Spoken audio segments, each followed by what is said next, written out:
Está no ar Gente que Fala, o melhor programa de debates do rádio brasileiro.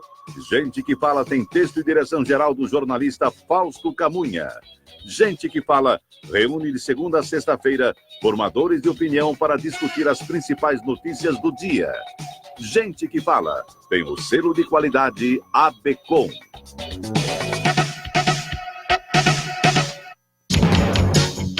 Olá, ouvinte do programa Gente que Fala, boa tarde, 12:01 agora, seja bem-vindo, eu sou o Mauro Friesman, nós estamos ao vivo na Rádio Trianon AM 740 de São Paulo e Rádio Universal AM 810 de Santos. Você nos vê pelas imagens aqui no estúdio da Rádio Trianon, nas redes sociais, no Instagram e também no Facebook. Eu te convido para curtir as nossas páginas, ouvir os nossos podcasts no Spotify e acessar o nosso blog, é o gentequefala.com.br. Participe fazendo perguntas aos nossos convidados, todos presentes aqui já. Os telefones são 3289-3580 e 5052-5555. Hoje é quinta-feira, é dia de Gente do MPD que Fala, é uma parceria nossa com o movimento do Ministério Público Democrático e o apoio do Instituto Ética Saúde. Eu apresento a partir de agora os nossos convidados, você vê aqui à minha esquerda, Ricardo Prado, presidente do MPD, procurador de Justiça, seja bem-vindo, Ricardo. Obrigado, Mauro, é um prazer, é uma oportunidade de poder estar aqui com os nossos convidados, entendeu? Estar aqui com os ouvintes, com os telespectadores, podendo participar desse programa nessa ocasião. Muito obrigado, Mauro. Eu que agradeço. Também conosco, você vê aqui à minha esquerda, a vereadora paulistana Janaína Lima, filiada ao Partido Novo. Seja bem-vinda, vereadora. Eu que agradeço mais uma vez o convite, Mauro, é um privilégio estar aqui ao lado do meu amigo Francisco Paiva e todos os outros colegas aqui de bancada. Obrigado, vereadora. Agora, pulando aqui para a minha direita, o procurador do Estado, Francisco Miné. Seja bem-vindo, Miné. Muito obrigado, Mauro. Obrigado, Janaína, Ricardo, Valquíria. É sempre um prazer estar aqui com os ouvintes aqui da Rádio Trianon e Rádio Universal. E fechando a nossa bancada, Valquíria Fávero, superintendente jurídica e compliance na DASA, Diagnóstico da América Sociedade Anônima. Seja bem-vindo. Boa tarde, Mauro. Boa tarde a todos os ouvintes. Agradeço o convite, é um prazer estar aqui dividindo essa bancada com os colegas. Pessoal, um parênteses aqui, antes da gente iniciar o nosso próximo tema, para falar do aniversário do nosso especialíssimo, do nosso queridíssimo Fausto Camunha, é o diretor de jornalismo, diretor do nosso Gente que Fala, completando hoje 77 anos de idade. Fausto Camunha, os parabéns em nome de toda a equipe do programa Gente que Fala, saúde, alegria, aquela renovação dos votos que a gente faz a cada ano, nesse momento, saúde e alegria ao lado das pessoas queridas, ao lado das pessoas de quem você gosta, dos familiares e dos amigos.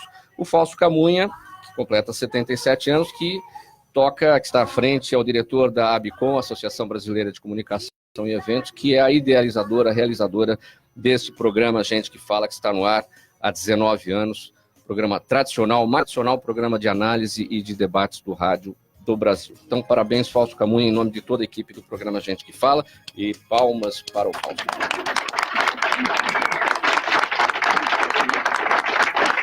Vamos lá, o nosso primeiro tema, minha gente. Em artigo publicado no Estadão, o jornalista José Roberto Guzzo disse que o político brasileiro tem pavor de agir como um cidadão comum. Abre aspas aqui para o jornalista. Não usa os hospitais, transporte e escola públicos, nem usa avião de carreira.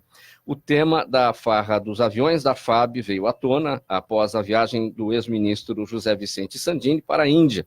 Mas há muitos outros casos. Ele cita, por exemplo, 6 ministros que já utilizaram os jatos, além do caso do presidente da Câmara, Rodrigo Maia, que só no ano de 2019 viajou 229 vezes pela FAB, dando carona para mais de 2.000 convidados. Ricardo Prado, é impressionante, mas este tema não é novo. Quantos outros presidentes e quantos outros políticos em outros mandatos, em outros governos, fizeram a farra nos aviões da FAB, não é? Eu acho que, na verdade, você precisa distinguir, entendeu, Mauro? Existe usos indevidos e existe usos que estão perfeitamente dentro das normas. É normal, na verdade, que toda empresa, isso que você tem, inclusive, dentro da empresa privada, empresas que fornecem transportes para os seus funcionários. tá? O Estado também é um empregador, né? E ele também fornece transporte para os seus funcionários e para os seus agentes. É lógico que isso tudo tem que estar devidamente justificado e tem que estar direcionado para o uso do serviço público, tá? Fora disso, é claro que caracteriza abuso, caracteriza desvio de recurso público, deve ser punido, não há a menor sombra de dúvida, tá? Mas é preciso diferenciar. O grande problema do Brasil é nós jogarmos todos juntos no mesmo balaio, tá? Eu acho que isso é uma questão que o brasileiro precisa fazer, entendeu? Né? Nós precisamos sair para uma análise um pouco mais profunda das coisas, né? Porque como você dizer, por exemplo, você pega um exemplo de um político, entendeu? Que fez alguma coisa errada, e fala, nenhum político presta. Não é assim. Tem muita gente honesta, tem muita gente trabalhando muito pela sociedade, né? Eu conheço vários casos, tá? E em todos os setores é assim, né? No jornalismo, no Ministério Público, na advocacia, na medicina, entendeu? Né? Você tem muita gente, só que o que acontece? As pessoas que fazem as coisas erradas aparecem mais. E aí você fica com essa sensação de que está todo mundo fazendo, está todo mundo aprontando. Não é bem assim. O que seria mais barato? Viajar com um avião da FAB, que é dinheiro nosso, dos nossos impostos, ou viajar num avião de carreira, normalmente, que também vai ser pago pelo governo, ou seja, com dinheiro nosso. O que é mais barato? Depende das circunstâncias. Se eu tiver uma pessoa só viajando, provavelmente você pagar a passagem numa empresa de carreira seja mais em conta. Se eu tiver uma comitiva, eventualmente, de 100 pessoas, 200 pessoas viajando, sairá mais barato eu fazer isso com o avião da FAB. Agora, você tem que levar uma outra questão em consideração. Eu tenho os aviões e eu tenho o pessoal para voar esses aviões, certo? Se eu deixar eles no chão também, entendeu? Sem uso, eu vou pagar de qualquer forma.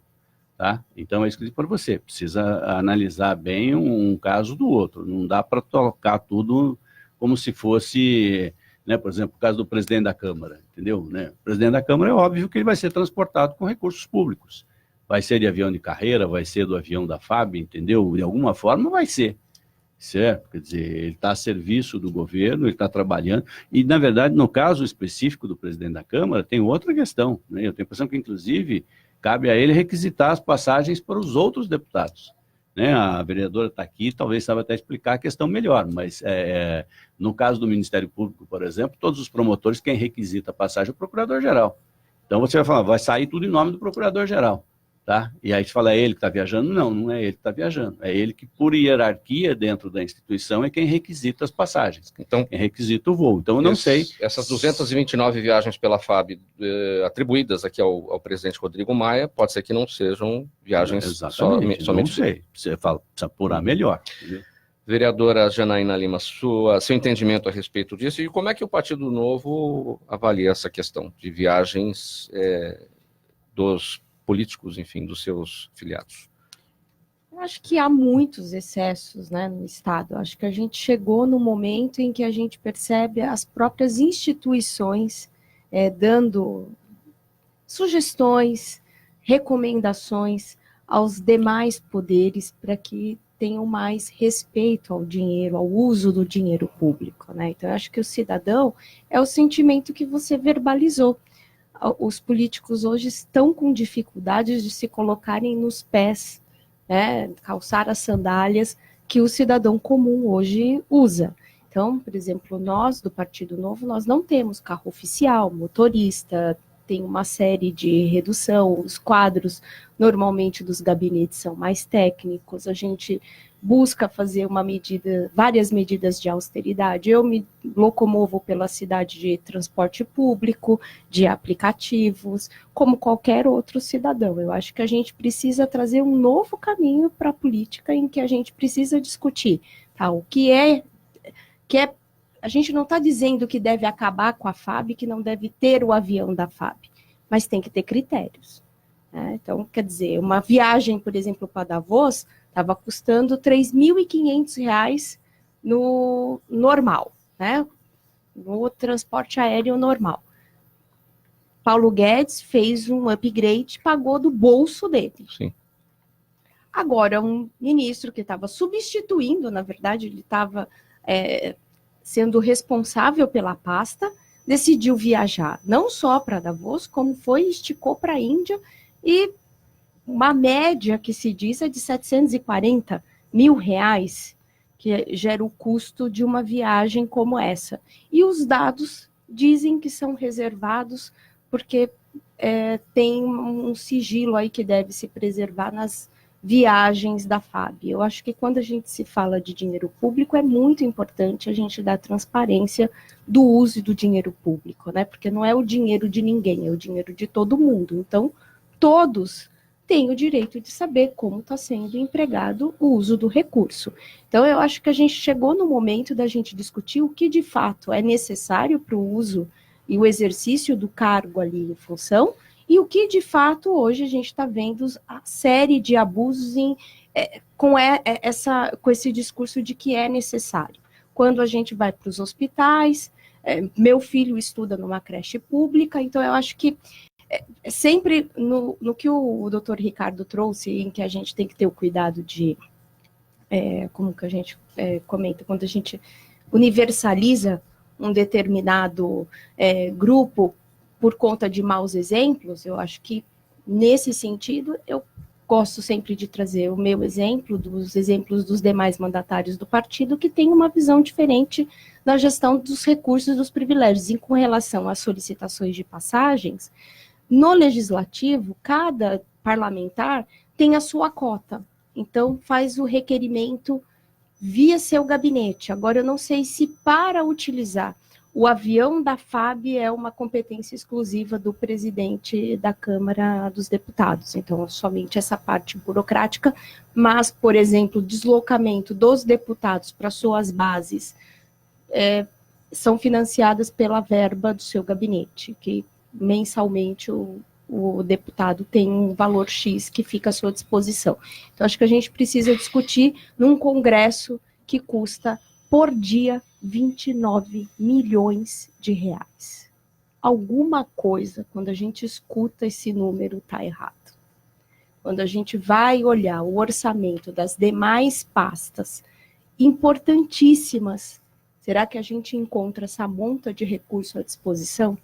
Como está sendo utilizado esse recurso? Qual é o retorno que a sociedade vem recebendo desse recurso? Qual é o impacto regulatório das leis que são produzidas pelo Congresso e por todas as casas legislativas? Então, eu acho que a gente precisa discutir os resultados do uso do recurso também. Miné, os resultados do uso do recurso que a vereadora destacou, como é que a gente mede os resultados dessas viagens? Bom, a primeira situação é a seguinte, né? Nós vivemos tempos muito interessantes, né? Tempos de transparência. Há muito tempo atrás, nós não estaríamos discutindo essas questões, né? E, de repente, nós estaríamos diante daquela incongruência que é onde o governante solicita sacrifício do povo, mas não faz sacrifícios, né? Hoje, com os mecanismos de informática, com os mecanismos de transparência, com a atuação do Ministério Público, com a atuação dos órgãos de controle, hoje a história é muito diferente, né? Então, hoje você tem acesso a todos esses gastos, para que está gastando com isso, se isso é relevante, se não é relevante, entre outras coisas. Então, nós temos o mecanismo de julgamento, que é o voto, a renovação do voto ou não, né? E você tem o mecanismo os mecanismos de controle de improbidade. Então, diante de situações de desvio, tudo isso é fiscalizado, tudo isso é orientado. Mas a parte mais importante para se analisar tudo isso é que nós vivemos tempos de economicidade, né? Um dos princípios basilares da administração é economicidade, eficiência, então é fundamental. Então, o que a vereadora Janaína falou, eu até brinco, eu sou suspeito, porque eu trabalhei com a doutora Janaína, né? Nós tivemos a oportunidade, a chance de trabalhar juntos, então eu conheço, eu sei como ela trabalha, e posso atestar que por essas razões é que nós temos uma política diferente. Nós temos uma preocupação com o dinheiro público, em economizar dinheiro, porque você não pode virar para o cidadão informar e pedir para o cidadão sacrifício, dizer que ele vai ter que aposentar mais tarde, que ele tem que ganhar menos, e de repente você não ter essa preocupação. Então nós precisamos mudar essa mentalidade, e essa mentalidade não existe iniciativa individual, existe iniciativa popular, ou seja, todos devem fiscalizar, todos devem dar o exemplo. Então, quem está na classe política não é, né? Ou seja, então, esse estar por um determinado momento, né, vai ser sempre fiscalizado, vai ser sempre verificado. Então nós temos a obrigação política e o dever político de fiscalizar e dar uma resposta diferente. Eu concordo com o Ricardo que nós não podemos satanizar determinadas situações, mesmo porque não existem dados completos em relação a isso, mas quanto maior a transparência para se saber a que se destina cada viagem, melhor a população pode analisar se esses recursos estão sendo bem utilizados em prol da sociedade ou não. Então, nós passamos dos tempos das palavras. Nós agora vivemos tempos de atitude. E essas atitudes são o quê? Preocupação com a coisa pública, preocupação com o interesse público, preocupação com a economia. Valquíria, por onde passa essa mudança de mentalidade a qual se referiu Miné? Acho que tanto na questão do movimento, do posicionamento do presidente Bolsonaro, né, com medidas de austeridade. Então, se o governo fala que tem que cortar os gastos públicos para melhorar a economia, isso tem que ser cobrado para baixo também, né? Então, a gente quer mais transparência, nós da população queremos que cada um dos representantes do governo sejam mais transparentes em relação ao uso do dinheiro público, né? Então, por exemplo, a doutora Janaína colocou um fato, né? E o doutor Ricardo também. Nós temos uma frota de aviões da FAB que ficam disponíveis e que também eles têm gasto, parados no chão, né? Eu, como da iniciativa privada, já logo pensaria, será que nós precisaríamos ter toda essa frota para atender as viagens públicas? Será que não tem uma forma de otimizar mais o uso dos ativos públicos e, eventualmente, fretar aviões para algumas viagens que sejam necessárias? Nós, na iniciativa privada, temos para fugir do custo do avião parado. Com certeza, porque isso não pode ser uma excusa para usar um avião para transportar 3 pessoas por R$740 mil, né? Então, há necessidade de se questionar isso, de se fazer estudos da necessidade ou não de haver esses ativos disponíveis para esse tipo de uso, se não há outras formas de se utilizar o recurso público de uma forma mais efetiva, que traga economicidade para o país e o uso desse recurso para medidas que efetivamente o Brasil precisa. Passando aqui para o próximo tema, relatório confidencial do Grupo Antissuborno da OCDE, Organização para a Cooperação e Desenvolvimento Econômico, fixou o mês de junho como prazo para o governo brasileiro apresentar avanços no combate à corrupção. O documento mostra que a queda da liminar do presidente do Supremo Tribunal Federal, Dias Toffoli, que vetava o compartilhamento de dados do COAF, serviu para o grupo da OCDE a diminuir a pressão exercida sobre o Brasil. Miné, o que esperar do mês de junho, e o Brasil pleiteia uma posição, um lugar, uma cadeira, né, na OCDE, a gente precisa realmente ter um avanço aí para conseguir esse espaço, né? Mauro, é engraçado, todos nós temos um papel muito importante nesse combate à corrupção, né? Esse programa é uma iniciativa fundamental para isso, né? O movimento do Ministério Público Democrático é outra iniciativa fenomenal. A participação da vereadora Janaína é uma iniciativa. O seu incentivo para tocar nesse tema e discutir essa situação é uma iniciativa. Nós precisamos informar a população. Nós precisamos dizer para a população como se fiscaliza esses atos de corrupção. E isso é uma coisa fundamental. Eu vejo determinadas a Valquíria está aqui presente, e a Valquíria faz um trabalho dentro de empresa privada de prevenção contra atos de corrupção na iniciativa privada, que é uma coisa fundamental. Então, é importante para o cidadão que, primeiro, tenha conhecimento de quais são os mecanismos de combate à corrupção. Não aceite em caráter nenhum qualquer ato de corrupção, seja da classe política, seja da iniciativa privada, seja dentro do meio em geral, e os órgãos de comunicação têm esse efeito de divulgar, de denunciar, de colocar na pauta, de discutir, de ensinar o cidadão a rediscutir essas situações. Então, cobrar dos governantes atitudes de probidade é fundamental. Inquirir os órgãos fiscalizadores também. Então, é isso que nós estamos fazendo, é isso que nós precisamos fazer. Essa atitude de cercear a fiscalização, cercear a atuação de agente político é algo temerário, que acaba induzindo situações em que nós nos perpetuamos em situações de corrupção. Então, é fundamental que a população participe, é fundamental que a população fiscalize, denuncie, né, e cobre das autoridades essas situações. Então, eu acho que isso é importante. Isso é fazer política, isso é participar da sociedade com eficiência e com competência. Ricardo Prado, passa por um processo de politização da nossa população, não é? Fiscalizar, não só ir às urnas e votar, mas acompanhar o trabalho daquele político que foi eleito. Você tem situações bastante complexas, na verdade, né?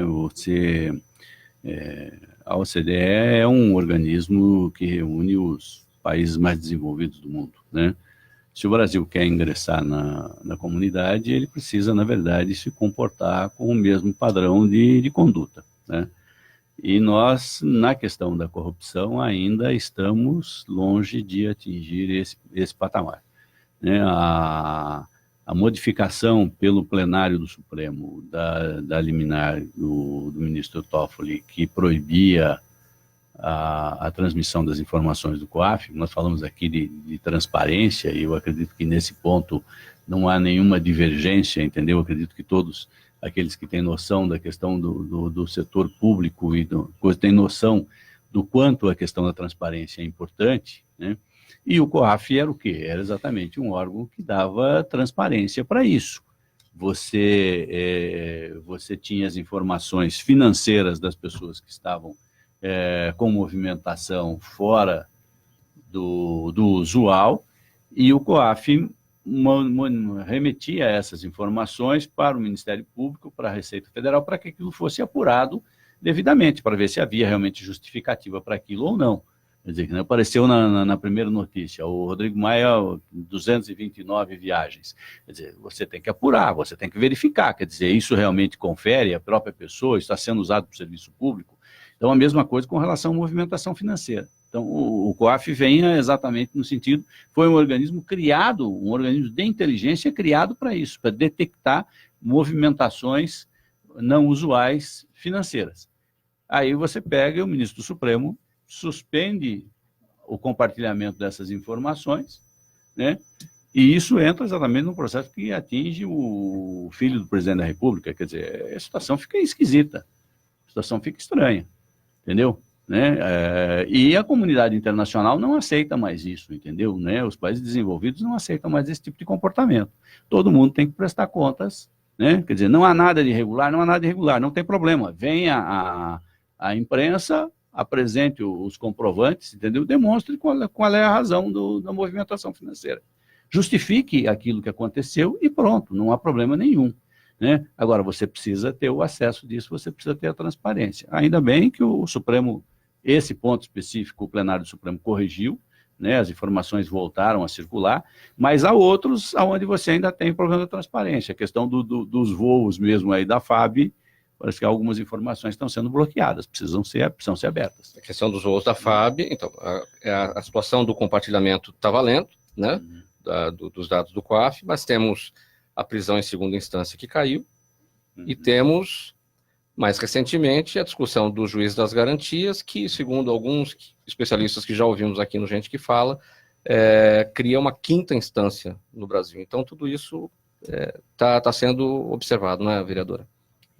Eu acho que a gente está num ano eleitoral. E como o Roberto Liviano trouxe no seu último artigo, em que período eleitoral é sempre uma oportunidade para a gente discutir formas em que a gente melhore o sistema anticorrupção.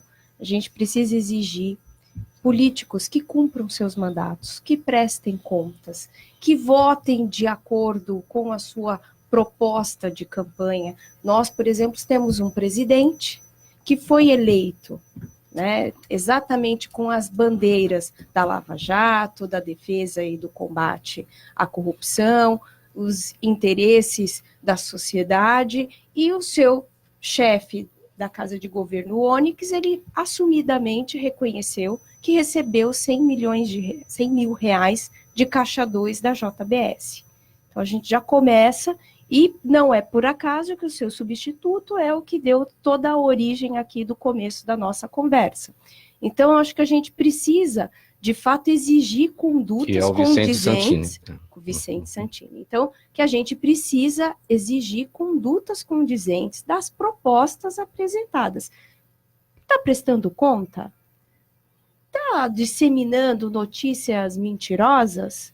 Então, todo esse processo pode ser aperfeiçoado num papel que aqui, o programa que você, Mauro, está aqui liderando, tem esse papel, todos nós aqui temos esse papel de informar a população da importância do seu voto, de como que a gente pode melhorar, fortalecer a nossa democracia, porque só assim, com melhores políticos, com pessoas eleitas que tenham compromisso com a sociedade, é que a gente vai, de fato, entender como é que chegamos até aqui, permitimos chegar até aqui, e como que a gente pode encontrar um novo horizonte. O voto facultativo mudaria um pouco isso? Qual que é a sua avaliação, a avaliação do Partido Novo? Há quem diga que o voto facultativo não daria representatividade para o político eleito. Eu acho que isso é uma coisa... Esses dias até eu fiz um curso pela Johns Hopkins em gestão pública. E lá eu tive uma aula muito interessante sobre uma teoria da aleatoriedade na democracia. E que eu fiquei assim, muito curiosa de ver isso num país sendo implantado. O que esse professor trouxe, assim, é só a título de curiosidade aqui compartilhar com vocês, foi que quando você seleciona uma fração aleatória da população, a probabilidade de você ter maior representatividade tem mais chances de alcançar isso do que no atual modelo democrático desenhado pelos países tradicionalmente. Então, são várias modalidades. O que a gente tem que, de fato, buscar, seja com o voto, acho que o voto facultativo ele é um sonho, mas muitos ainda afirmam que o Brasil ainda não está maduro para implementá-lo. Eu, particularmente, sou favorável, acho que a mãe de todas as reformas é a reforma política. A gente precisa ter, sim, uma reforma política que garanta um sistema distrital misto, em que barateie e que possibilite o melhor contato do cidadão com o seu representante. É melhor quando a gente coloca regras claras na prestação de contas, não só durante o período eleitoral, mas durante o exercício do mandato, que eu até penso num processo como que você flexibiliza, mas as consequências sejam mais duras, né? Porque às vezes você coloca uma burocracia enorme para uma série de coisas, mas que simplesmente não inviabilizam e não impedem a corrupção. E quando o ato acontece, é isso, já estão criando a quinta instância, de nada adianta se não houver o endurecimento das regras. Então, acho que a questão do Partido Novo é favorável ao voto facultativo e ao voto distrital misto, mas é uma questão ainda que está sendo discutida internamente. Valquíria, o Brasil terá condições de obter um espaço na OCDE, obter uma cadeira, conforme pleiteia na atual conjuntura, neste momento que a gente vive ainda de corrupção e poucos resultados? A gente tem que fazer por valer, né, Mauro? Se a gente quer, a gente tem que implementar as medidas que são necessárias e mostrar que a gente realmente está alinhado com esses interesses, né? Eu ia fazer um comentário a respeito da importância das instituições. Veja que o Brasil estava vindo num movimento que estava enfraquecendo a Lava Jato, né, com uma série de medidas aí que estavam em desacordo com as medidas de anticorrupção, né, e a vinda desse grupo de antissuborno da OCDE, ela acaba pressionando para que esse discurso que fez até a eleição do nosso presidente, né, que o Brasil caminhe de acordo com isso. Então, a cassação da liminar do STF, ela vem também dentro desse contexto, né? A mídia, ela tem muita importância em relação a isso também, porque acaba sendo um observador, um formador de opinião que auxilia a população a cobrar essas medidas, né? Eu acho que a gente tem um caminho a percorrer aqui em relação ao OCDE, não é simplesmente um alinhamento de Brasil e Estados Unidos com o governo Trump que vai nos viabilizar já a entrega dessa cadeira. A gente vai ter que mostrar que a gente implementou medidas sérias e efetivas no Brasil para a gente conseguir essa cadeira.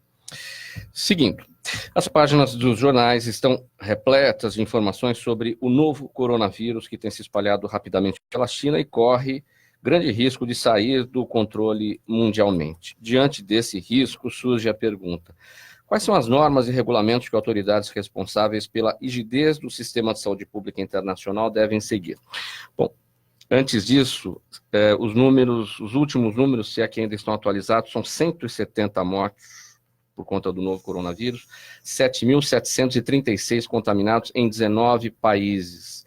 E aí essa pergunta, Valquíria, quais são as normas que devem ser seguidas pelo sistema de saúde internacional? A Organização Mundial da Saúde, ela tem relatórios que padronizam e orientam os países membros, né, a como proceder aí em casos de epidemias. Mas para que haja a implementação dessas medidas, né, em primeiro lugar, a gente volta a um ponto que iniciou também aqui a nossa conversa, que é a questão da transparência, a seriedade dos governos quando identificam o caso de um novo vírus, né, que nem foi aqui o distrito de Wuhan, lá na China.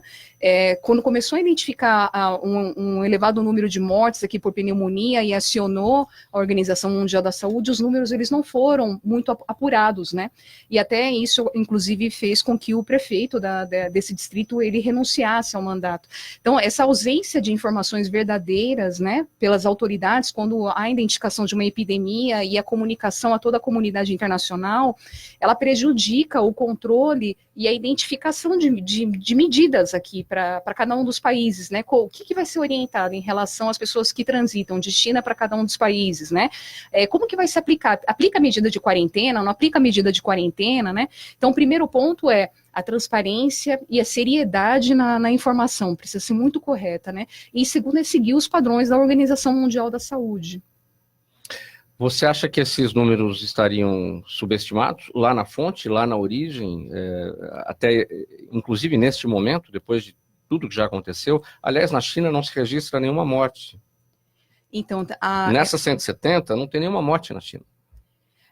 Há uma grande incerteza ainda em relação a esse vírus, né? Eu estava assistindo uma reportagem na CNN do chefe médico da China, que é responsável aí pela essa nova epidemia, né?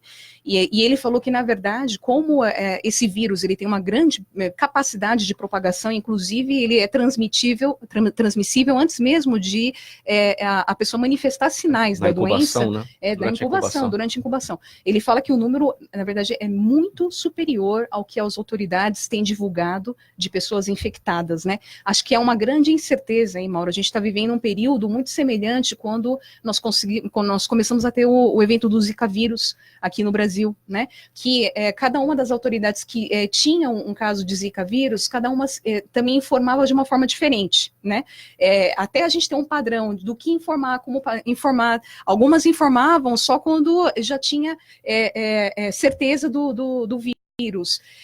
Como que vai ser informado?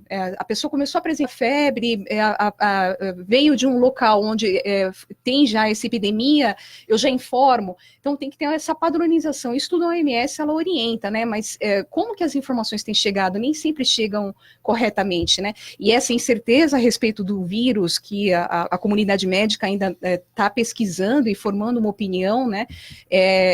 Eu estou bem descrente em relação a esse número. que é apresentado para mim ainda é muito superior. Miné, sua avaliação, essa incerteza atrapalha a comunidade médica e as nossas autoridades sanitárias também. Eu acho que é muito problemático qualquer tipo de sonegação de informação relacionada a questão tão séria como essa, né? Eu tenho total confiança na Agência Nacional de Saúde, nos nossos órgãos de saúde, no Ministério de Saúde e os órgãos de vigilância sanitária, que realizam um trabalho muito sério em relação a todo esse processo, mas tem uma preocupação muito grande. Tem uma preocupação que sempre, numa situação de pandemia, sempre nós temos uma carência de assistência ao mais pobre, né? O mais pobre, a pessoa da periferia, é ela que eventualmente não vai ter acesso ao posto de saúde, acesso aos medicamentos que poderiam diminuir esses efeitos. Então, essa é uma preocupação muito grande, né? Como também preocupação que nós não tenhamos informações suficientes para debelar essa propagação. Hoje se sabe que as questões de higiene e de utilização aí de desinfetantes e mesmo de álcool gel, entre outras coisas mais, são fundamentais para a não propagação, entre outras coisas. É o que se sabe, é o que se pode fazer. Mas, na realidade, isso na periferia, próximo daquelas pessoas que estão morando próximo às enchentes, nós temos problemas piores do que esse. Gente morrendo de inanição, gente morrendo de gripe comum, entre outras coisas mais. Então nós precisamos pensar seriamente mecanismos de prevenção, não só nos aeroportos, não só de contenção dessas pessoas, mesmo porque nós vamos ter festas públicas importantes no país, como Carnaval no Rio de Janeiro, Carnaval em São Paulo, Carnaval na Bahia, tudo isso. Isso é um mecanismo de fácil proliferação de questões como essa. Mas é fundamental que a população se organize, né, e acate todas as orientações dos órgãos de saúde. Isso é fundamental, muito mais do que qualquer outra orientação. Nessa organização da população que o Miné se referiu, Ricardo, a população, com o passar do tempo, está até aprendendo. Me lembro quando do surgimento de H1N1, né, ficou todo mundo morrendo de medo, as pessoas passaram a desinfetar as mãos com álcool, eram hábitos que as pessoas não tinham em relação a se preservar, em relação ao vírus, e que hoje acaba funcionando novamente, né? Eu acho que você tem essas epidemias, né, esses surtos muito grandes que você tem de doenças que são altamente contagiosas e etc., exige muito, na verdade, dos setores de saúde. Por isso que, às vezes, você precisa ter uma certa maleabilidade de recursos e etc., para você atender essas emergências, né? E tomar as medidas certas, né? Quer dizer, por isso a relevância da questão da informação correta, você ter um diagnóstico preciso, até para você poder tomar as medidas que são compatíveis com o problema, porque se a informação chega tarde, às vezes você já não... Né, se o diagnóstico chegar 2 meses depois, você corre o risco do paciente já ter morrido, né? Então, você tem a necessidade de que isso realmente seja muito, muito tranquilo, muito transparente. Mas você tem a necessidade também de ter, às vezes, uma certa maleabilidade do sistema de saúde, que às vezes pode ter esse problema. Quer dizer, você tem um hospital que atende 50 pessoas e, de repente, você tem 3 mil pessoas na fila para ser internado, né? Esse é o grande desafio da saúde pública que nós temos. E nós temos, às vezes, enfrentado isso periodicamente, seja aqui com a questão do Zika vírus, questão da dengue e uma série de outras doenças do H1N1, né? Nós estamos vendo esses desafios e essas coisas hoje, para mim, não tem fronteira, né? O mundo das comunicações, o mundo dos transportes hoje facilitou muito a comunicação, né? E aí você recebe tudo que é de positivo e também o que é de negativo. Eu acho que não há como você separar esse tipo de coisa, né? As doenças hoje, elas tendem a ser realmente mundiais, né? Começou, pipocou na China, vai surgir outra na Índia, vai surgir outra no Brasil, vai surgir outra nos Estados Unidos, e essas coisas se propagam hoje com uma velocidade muito grande. Vereadora Janaína, qual o papel do parlamento na disseminação das informações, o alerta à população, o papel do legislador, da Comissão de Saúde da Câmara Municipal? A Câmara como um todo, o papel do legislativo normalmente é de fazer uma política pública, um planejamento mais de médio e longo prazo, e o executivo fica normalmente com o desafio de lidar com o dia a dia da cidade, do estado e do país. Mas eu acho que um ponto que o Miné apontou aqui, que a gente tem que destacar, que antes da gente se desesperar, e é uma coisa que ninguém se preocupa, é com gripe. Mas uma simples gripe mata de 250 mil a 650 mil pessoas por ano no Brasil. Então, o papel, obviamente, do Poder Legislativo é de, além de formular leis, sugerir novas atuações para o Executivo, contribuir, fiscalizar, mas, sobretudo, a gente também, além de meramente informar, as pessoas entenderem, porque as pessoas sabem do risco da gripe, sabem que tem à disposição a vacina da gripe, mas não se atentam à dimensão do problema que hoje é a gripe. Então, há esse movimento também de não vacinação de nossas crianças, o investimento na contenção para evitar os, vamos dizer assim, os desastres naturais. O governo federal investiu 1/3 do recurso que estava sendo destinado, um dos papéis do Poder Legislativo é fiscalizar a atuação e o uso do recurso do Poder Executivo. Qual será a previsão orçamentária para os aviões da FAB? Será que eles usaram somente 1/3 do que estava previsto no ano passado? Então, eu acho que é essas escolhas das prioridades, e é o que eu volto aqui mais uma vez, no sentido de sensibilizar aqui todos os ouvintes da rádio Trianon, dizendo o momento da gente discutir as prioridades do Brasil, inclusive no respeito ao exercício das políticas públicas com seriedade, está intrinsecamente ligado com as pessoas que nós votamos e colocamos lá para ocupar os cargos e cadeiras que decidem as nossas vidas e como esse recurso será utilizado a favor da sociedade. Se me permite, Mauro, só acrescentar mais uma coisa.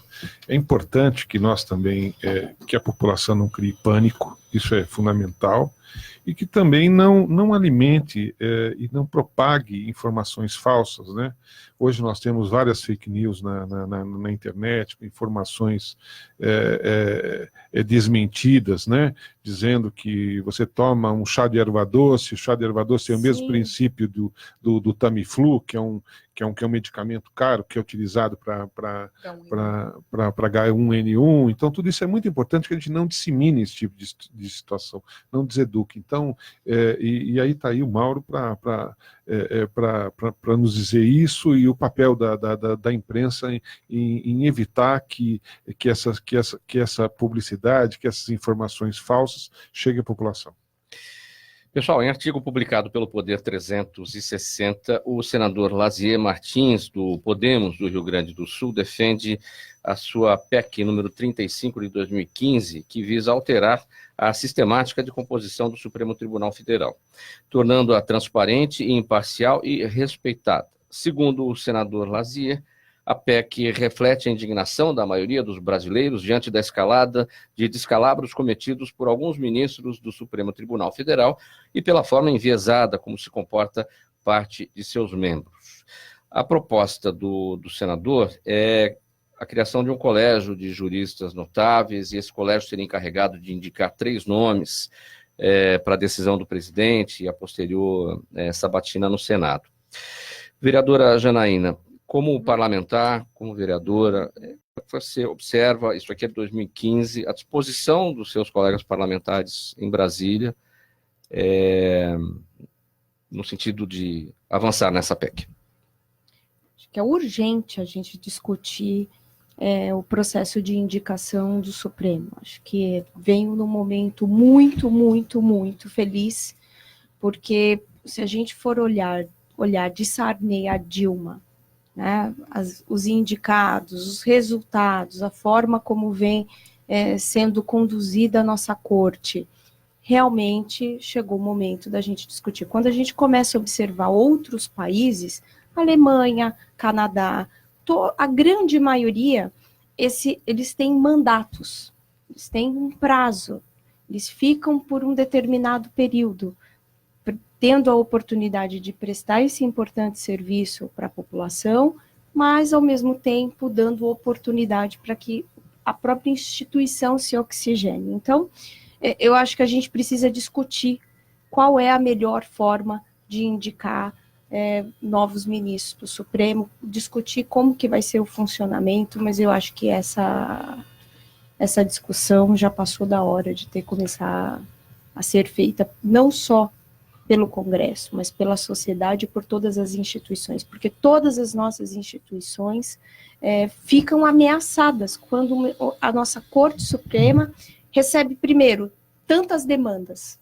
né? Então, qualquer recurso, qualquer processo pode chegar no Supremo Tribunal Federal. Então, você já começa a ter um acúmulo judicial que é humanamente impossível de você dar vazão com agilidade, com rapidez. Então, acho que todo o nosso sistema jurídico precisa ser discutido.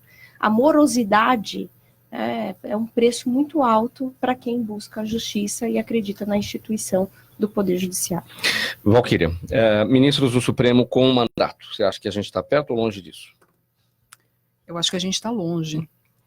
A gente está longe até porque, como você mesmo comentou, Mauro, uma PEC de 2015, né? Já são 5 anos. Já são 5 anos, né? Vem sendo, foi recentemente alterada uma série de emendas, né? Ela vem totalmente na contramão de alguns interesses, especialmente aqui numa época de Lava Jato. O que a gente vê é justamente movimentos desconexos com isso, contrários a isso, né? E aí que entra o papel aqui da mídia, né? Do informar a população para que a população force os seus governantes, né? Agora a Câmara a votar, o Senado a votar, e essa PEC ganhe força.